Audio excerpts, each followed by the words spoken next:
Today we're going to take a look at the Mister.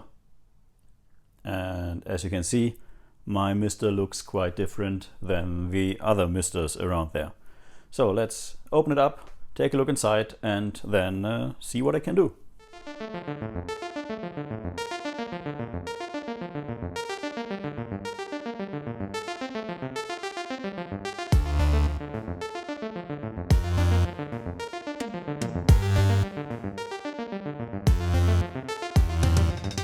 As you can see, my Mister has Amiga all over it, and it's inside a desktop case with some fancy buttons, and I even have an Amiga keyboard, which I used some stickers for to get the actual Amiga keys on it.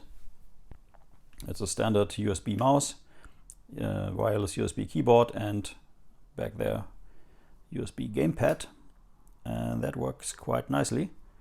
And all this is connected to a 4x3 VGA flat monitor. It's a ProLight E1906S, which I found on the street.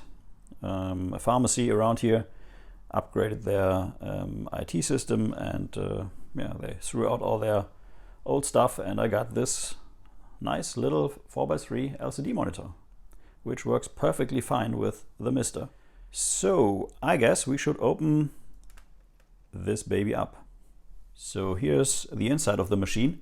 This is a desktop case that I bought off eBay for 25 bucks, which included the power supply, which is plenty powerful enough to power this. This is actually a 250 watts power supply.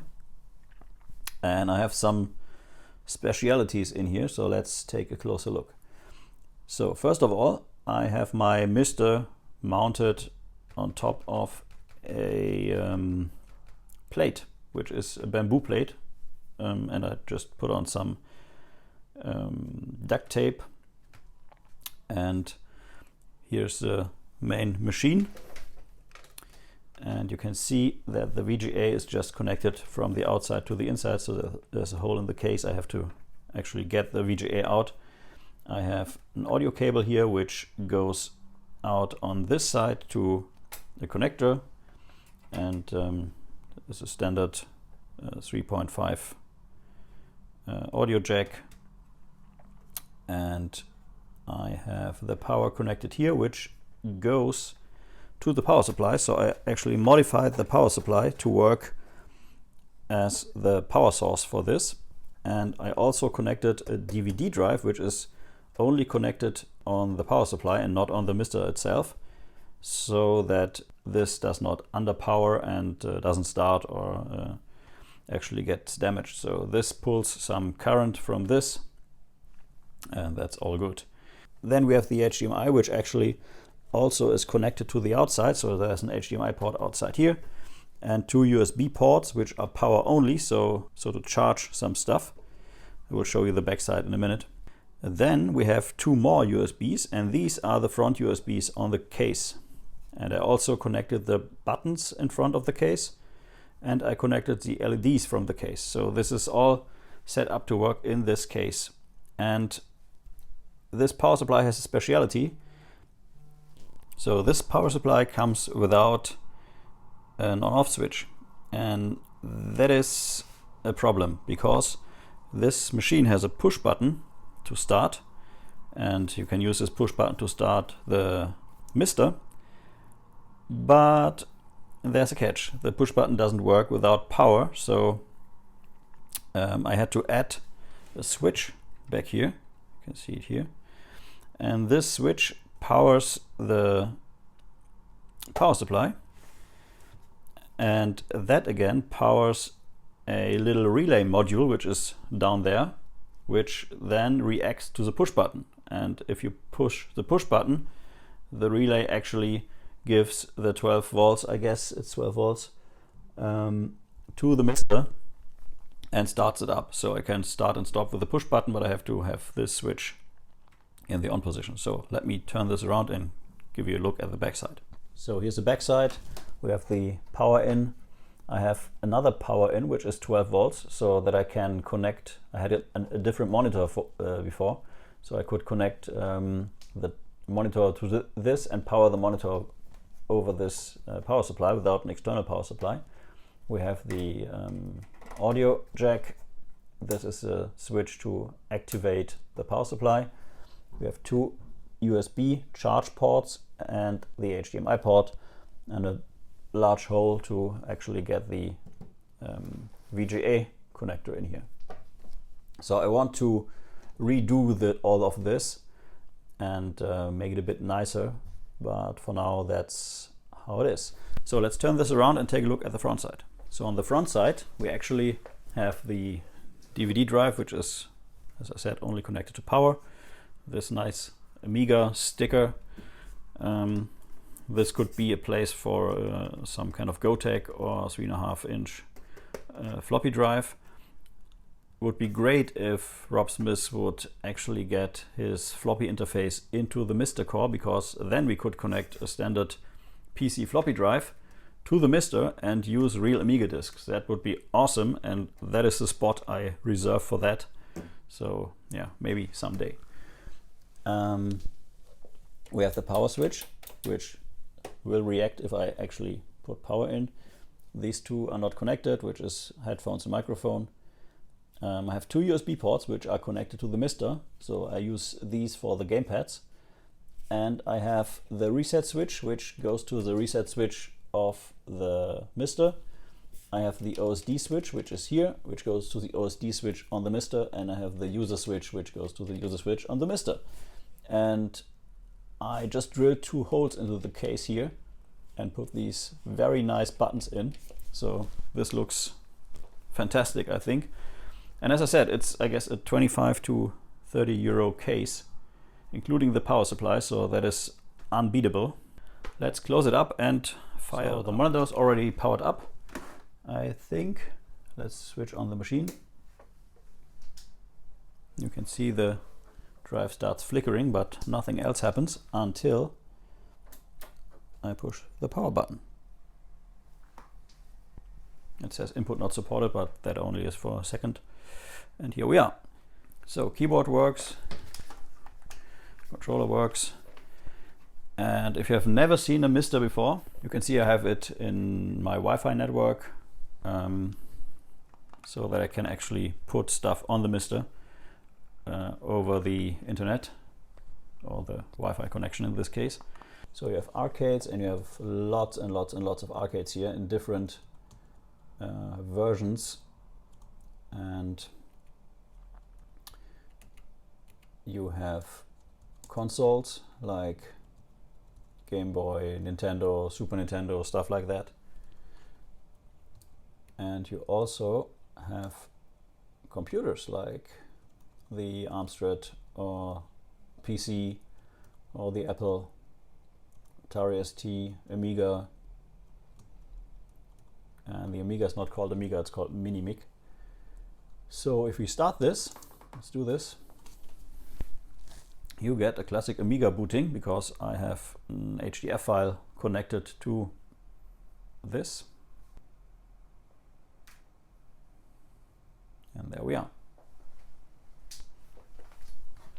You can see I have, as you can see, I have WHD load set up here. You can just select a game.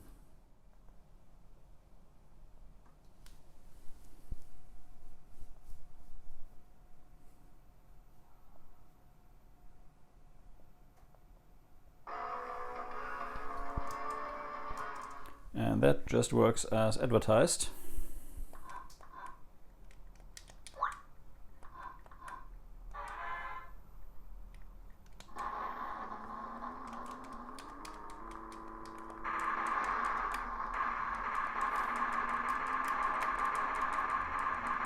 So if you want to go back, you just press F12 and you land in the menu, and here you can actually select if you want to insert a disk, swap joysticks, activate or deactivate drives like the IDE drive, and all that kind of stuff. And if you push the buttons here, let's push the white button, that actually resets the current core, and the core is pretty much the type of, that's not emulation, it's hardware in software. For all the different systems, you have different menus here, core menus, and you can do stuff like which CPU you have and which chipset and chip RAM and stuff like that. And you can enable scan doublers like a CRT. That looks very Amiga CRT-ish, I think. So let's check what other systems we have, and we go to F12 and to reboot. And then we land in the start menu, and here we can select a different computer, like for example the C64.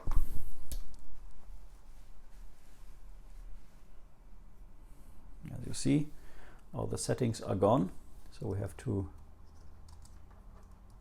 actually activate CRT mode, and that I think looks pretty C64ish. And yeah, we can insert a disk or do stuff like that.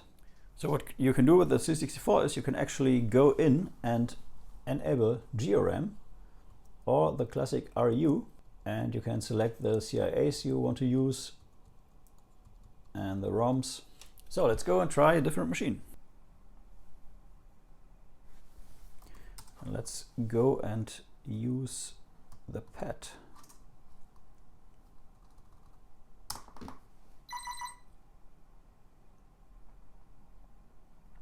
And there you go. Have a PET. That looks really nice. So that is just heartwarming. You can load tapes. You can set the CPU speed. The screen color, which is green right now. This is the original PET color. Aspect ratio, scan doubler. Yeah, there's not too much to set on a PET 2001. So let's check out some consoles. The NES. Let's load a card. I have all the available cards right here.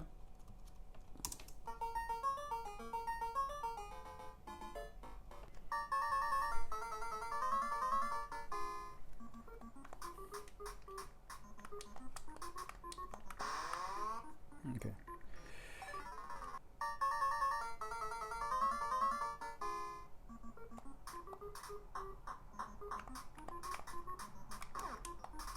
Okay.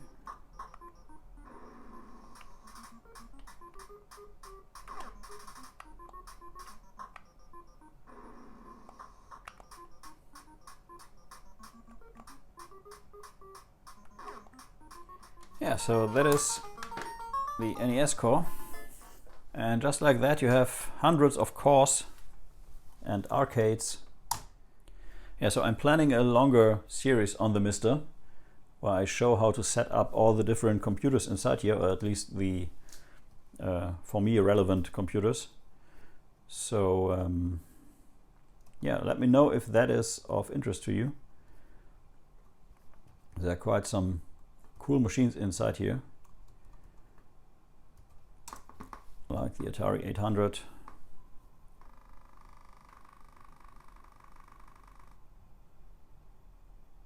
And it's going straight to self-test. Yeah, so my Mister comes in this fancy case, and I totally like it. The Mister is the most versatile machine I have in my collection, and it's my go-to machine if I just want to try out something. Yeah, unlike a Raspberry Pi, this just feels right, which sounds stupid, but there's this feeling that everything inside this machine is not emulation, but it's an FPGA representation of real hardware. So that makes a whole difference, I think. And yeah, let me know what you think. Should I do setup guides for the Mister and the different cores inside this machine? let me know in the comments which machine, if I should do it. And if you have specific questions on this whole setup, just let me know. And I will do videos. So that's it for today. Thanks for watching, and until next time. Bye-bye. Thank you for watching Retro is the New Black. If you are new to the channel, please like and subscribe. If you like the video, please share. Every like, share, and comment helps a lot.